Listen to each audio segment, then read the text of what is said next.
और ये भाई साहब जो जीते हैं इनकी प्योर लक है। मतलब वो क्या सोच रहे होंगे इस टाइम के, उन्होंने शायद कभी सोचा भी नहीं होगा, उनके वहमो गुमान में भी नहीं होगा कि मैं इलेक्शन लड़ने जा रहा हूँ और जीतने जा रहा हूँ पीटीआई के टिकट पर, वो भी इन हालात में। तो उस बंदे का स्वैग जो है वो बिल्कुल ही डिफरेंट नज़र आता है। वो इंटरव्यूज़ भी देते फिर रहे थे आजकल, मैंने देखा है, तो वो काफ़ी इस लाइमलाइट को इंजॉय कर रहा है।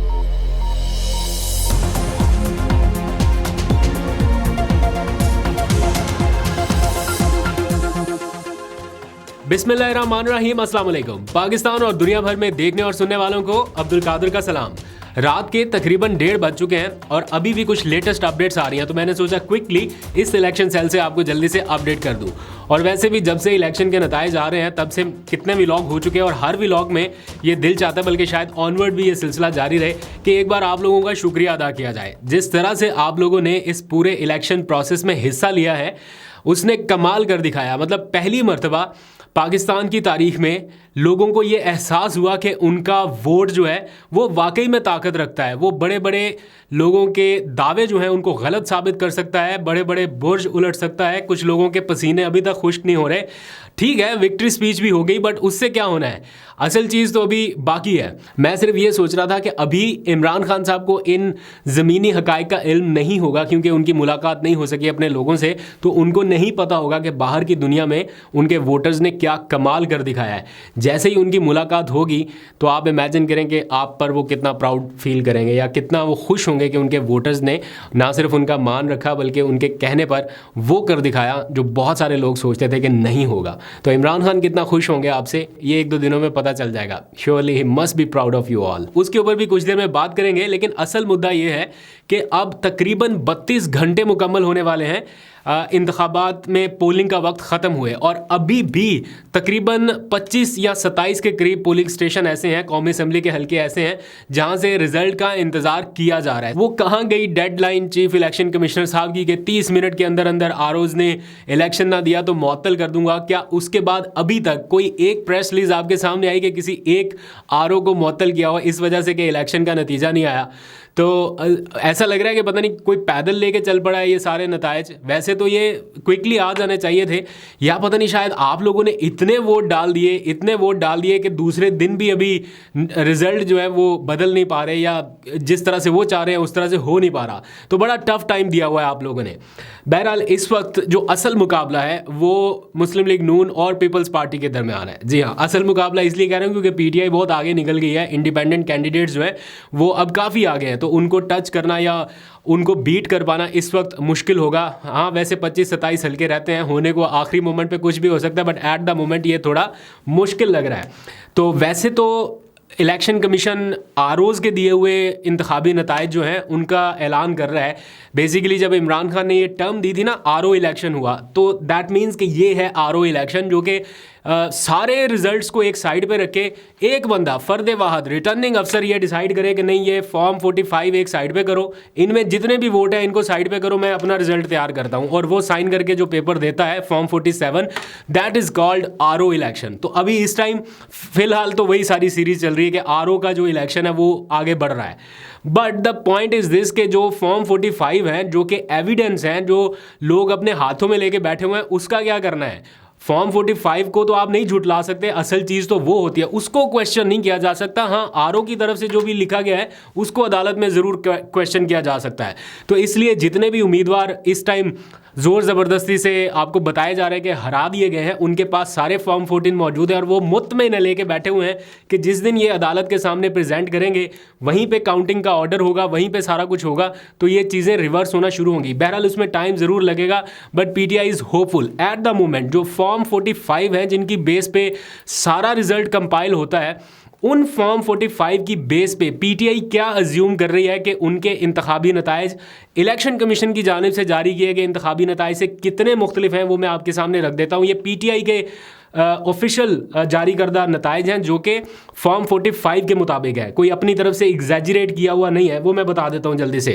खैबर पख्तूनख्वा से तो कमाल हो गया, 44 में से 42 सीट्स का दावा कर रही है PTI. Again I repeat, on the basis of form 45।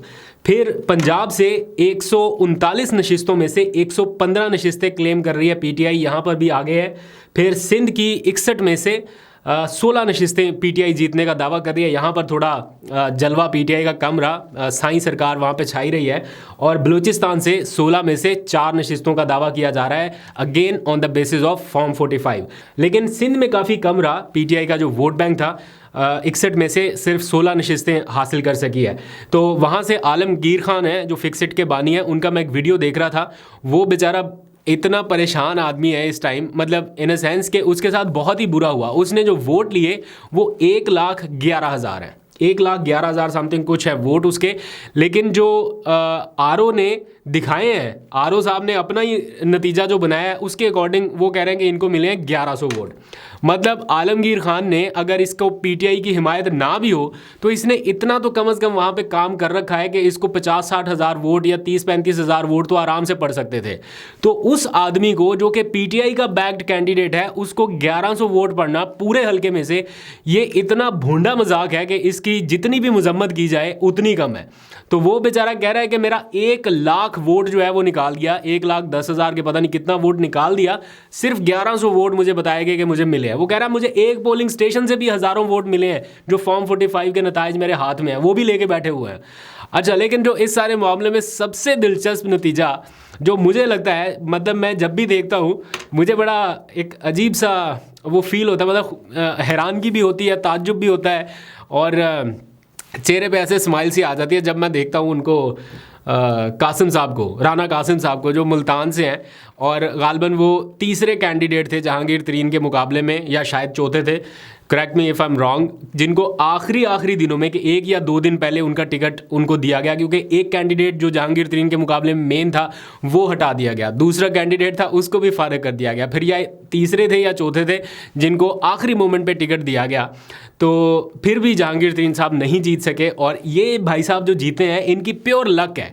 मतलब वो क्या सोच रहे होंगे इस टाइम के, उन्होंने शायद कभी सोचा भी नहीं होगा, उनके वहमो गुमान में भी नहीं होगा कि मैं इलेक्शन लड़ने जा रहा हूँ और जीतने जा रहा हूँ पीटीआई के टिकट पर, वो भी इन हालात में। तो उस बंदे का स्वैग जो है वो बिल्कुल ही डिफरेंट नज़र आता है। वो इंटरव्यूज़ भी देते फिर रहे थे आजकल, मैंने देखा है, तो वो काफ़ी इस लाइमलाइट को एंजॉय कर रहा है।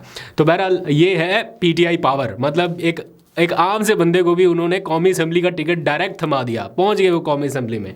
खैर, ये सब कुछ हो रहा है। अब इस सारे मामले में जब पीटीआई क्लेम कर रही है कि उनके 180 के करीब कैंडिडेट बन रहे हैं फॉर्म 45 के मुताबिक, तो ऐसे में नवाज शरीफ साहब ने विक्ट्री स्पीच कर दी आके, और वो कह रहे हैं कि जनाब हम हुकूमत बनाने जा रहे हैं। एक तरफ शिकस्त का एतराफ़ भी किया, साथ ही 60 नशिस्तों के साथ गवर्नमेंट बनाने का भी ऐलान कर दिया कि हम जनाब इत्तेहादी जमातों के साथ गवर्नमेंट बनाएंगे। उनके जो सबसे अहम इत्तेहादी थे मौलाना साहब, वो तो बड़े नाराज़ दिखाई दे रहे हैं।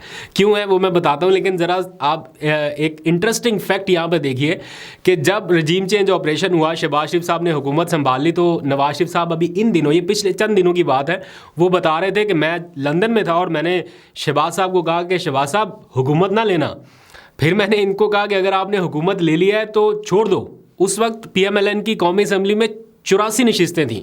ये तब की बात है जब नवाज शरीफ साहब ने शहबाज शरीफ को मशवरा दिया कि ये कमज़ोर हुकूमत ना लेना, और अगर ले लिया है तो छोड़ दो।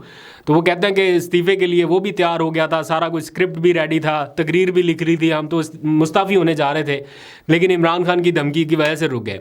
और अब 65 नशिस्तों के ऊपर उन्होंने हुकूमत बनाने का ऐलान कर दिया। मतलब लोग हैरान भी हैं, पूछ भी रहे हैं, और थोड़ी थोड़ी सी वो टॉन्ट भी कर रहे हैं। मैं वो लफ्ज़ मेरे मुंह में आ गया था तो छोड़ देता हूँ, चलो। तो वो भी कर रहे हैं हल्की हल्की सी कि या व्हाट इज़ दिस मतलब 65 नशिस्तें नहीं है आपने, और आप कह रहे हैं कि हम हुकूमत बनाने का ऐलान कर रहे हैं। तो ज़रा सब्र करें, अभी इंतज़ार करें, अभी और भी नताइज बाकी हैं, अभी और बहुत सारा खेल बाकी है। अभी तो ये मामला अदालत में जाने हैं, चैलेंज होने हैं, रिजल्ट तब्दील होने हैं, इतनी क्या जल्दी है हुकूमत बनाने की। जरदारी साहब थोड़े से नाराज़ हैं उनसे, और जरदारी साहब ये कहते हैं, बल्कि उन्होंने टीवी प्रोग्राम में कह दिया कि ये एरोगेंट है, और जब ये पावर में आते हैं तो ये एरोगेंट हो जाते हैं, इसलिए अब हम इनके साथ नहीं चल सकते। हाँ, शहबाज शरीफ साहब के साथ वो चलने के लिए आमादगी जाहिर कर सकते हैं, वो भी अब उन कंडीशंस पे चलना पड़ेगा जिन पे पीपल्स पार्टी चाहेगी। अगर पीटीआई ने भी कुछ करना है या नून लीग ने भी कुछ करना है, पीपल्स पार्टी जो है वो एंजॉय करेगी अपने बार्गेनिंग पावर को। तो देखते हैं क्या होता है आगे। अच्छा, इसमें जो मौलाना साहब हैं वो बड़े नाराज़ दिखाई दे रहे हैं, क्योंकि वो उनको हो गई है बड़ी तगड़ी शिकस्त। वो शेर अफजल मरवत साहब ने तो छोड़ा ही नहीं। लकी मरवत में को बड़े अरसे के बाद JUI फे का एक तरह से सिलसिला ख़त्म हुआ और सफाई हो गया एक तरह से। फिर फैसलाबाद से राना सनाउल्लाह और एंड ग्रुप वो भी वहाँ से सफाया नज़र आया। फिर गुजरावाला में जिस तरह से खुर्रम दस्तगीर को नौजवान कैंडिडेट ने हरा दिया, तो बहुत बड़े बड़े बुर्ज जो हैं वो उल्टे हैं। तो मौलाना साहब भी थोड़े से नाराज़ दिखाई दे रहे हैं और उनका एक क्लिप वायरल है, मुझे श्योर नहीं है कि वो अभी इन लम्हात का है या वो पहले का है, जिसमें काफ़ी गुस्सा कर रहे हैं वो कि हमारे बगैर जो है वो काम कैसे आगे चल सकता है। वो शिकवा तो करेंगे कि पीडीएम के सरबराह थे और उन्होंने पीडीएम की हुकूमत बनवा ली और अभी उनके बेटे को शिकस्त हो गई, तो ये सारी चीज़ें भी हैं। तो देखते हैं आगे वो कैसे रिएक्ट करते हैं। बट इस सारी सूरत हाल में, इस सारे एलिमेंट में, ये पिछले 30 घंटों से जो कुछ हो रहा है उसमें पीटीआई ने 2 चीज़ों को तो गलत साबित कर दिया। पहली चीज़ ये कि पीटीआई इस्टेब्लिशमेंट की मदद के बगैर नहीं जीत सकती। ये पहली चीज़ थी जो दावा किया जा रहा था कि पहले तो कोई सपोर्ट थी, अब सपोर्ट नहीं है, अब जीत के दिखाओ। वो उन्होंने करके दिखा दिया। फिर दूसरा ये भी जो उन्होंने करके दिखाया है, किन हालात में किया, बल्ले के बगैर किया और अंडर 19 टीम के साथ किया। अगर लेवल प्लेइंग फील्ड पूरी मिलती तो क्या हाल होता, वो फिर बाद की बात कर लेते, वो बाद के लिए रख लेते हैं टॉपिक। और दूसरी चीज़ जो पीटीआई की टीम ने गलत साबित किया है वो ये है कि एक ताना मिलता था पीटीआई को कि ये सिर्फ सोशल मीडिया की टीम है, ग्राउंड के ऊपर इनका कुछ भी नहीं है, बस सिर्फ सोशल मीडिया की टीम है। उस टाइम बस आरटीएस सिस्टम बिठा के इनको इक़्तिदार में लाया गया and this and that, but ताना यही था कि सोशल मीडिया की टीम। तो एक तो इस चीज़ में 2 चीज़ें उन्होंने कर दी हैं। एक तो ये भी बता दिया कि सिर्फ सोशल मीडिया के ऊपर प्रेजेंस नहीं है, ग्राउंड के ऊपर भी है। दूसरा ये भी बता दिया कि सोशल मीडिया कितना ज़रूरी है। मतलब पीटीआई ने ये पूरी जो कैंपेन की और पूरा नैरेटिव यहाँ तक पहुँचाया, अगर ये सोशल मीडिया की पार्टी ना होती तो शायद आज नताइज मुख्तलिफ होते, इतने मजबूत नताइज ना होते। तो पीटीआई के कैंप्स में अभी भी मैं आपको बता रहा हूँ कि खुशी है और वो मुतमईन है कि फॉर्म 45 की बेसिस पे वो इन बहुत सारे नताइज को चैलेंज करने में और रिवर्स कराने में कामयाब हो सकेंगे। तो इसलिए मैं आपको कह रहा हूँ कि अभी परेशान होने की या वो जिस तरह के मैसेजेस मुझे आते हैं कि ये हो गया, वो हो गया, पता नहीं लुट गए, मर गए, बर्बाद हो गए, ऐसी कोई सिचुएशन नहीं है। अभी आप बहुत बेहतर पोजीशन पे चले गए हैं, क्योंकि जिस तरह से इंडिपेंडेंट इदारे और जो बता रहे थे कि मकबूलियत के बावजूद शायद 30 से 35 या बस 25 या 30 इतने अंदाजे लगा रहे थे लोग कि इतने मिलेंगी। और मैं सच्ची बात बता रहा हूँ कि हमारे भी जो करीबी लोग जो इन चीज़ों को समझ बूझ रखते हैं वो भी यही बोलते थे कि 30 से 35 या मैक्सिमम 40, वो भी अगर बहुत ज़्यादा मैसिव टर्नआउट हो गया। बट स्टिल पीटीआई ने सबको हैरान कर दिया और जो मुखालफिन है वो भी कहते हैं कि हमें कहते हुए तो अच्छा नहीं लग रहा, लेकिन स्टिल हमें ये मानना पड़ेगा कि पीटीआई ने सबको हैरान कर दिया और सबको हरा दिया, सबको शिकस्त दिया। वो मान रहे हैं कि अगेंस्ट ऑल ऑड्स, सारी रुकावटों के बावजूद पीटीआई यहाँ पर पहुँची है। आलमी इदारे क्या कह रहे हैं उसके ऊपर मैं नेक्स्ट व्लॉग करूँगा, क्योंकि बरतानिया से और यूरोपीय यूनियन से भी कुछ आवाज़ें उठ रही हैं इंतखाबात की शफाफियत के हवाले से, वो मैं नेक्स्ट बता दूँगा। अभी तक के लिए इतने, अपना बहुत सा ख्याल रखिए। अल्लाह हाफ़िज़।